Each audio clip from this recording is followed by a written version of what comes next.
This is the vintage Coach Ergo Flap bag, style number 9034. This bag was made in the US in 1998, and as you can see, it's in the color black. So this is a shoulder bag. Here's the shoulder strap. It comes with the matching two-sided hang tag. It says Coach on both sides of the hang tag. It has a magnetic snap front closure. And here's what the sides look like.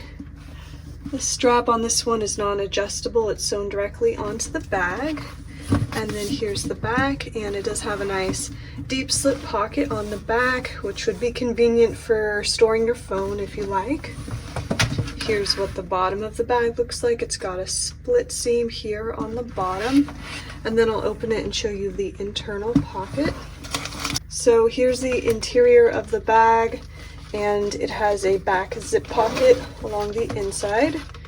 And then of course the Coach Creed is stamped back there. Here's a photo real fast inserted just so you can see it better than I can easily show it on video camera, so you can see that the bag is authentic.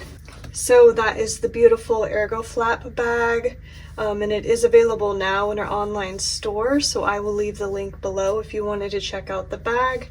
But otherwise, thanks for watching, take care, and we'll see you next time.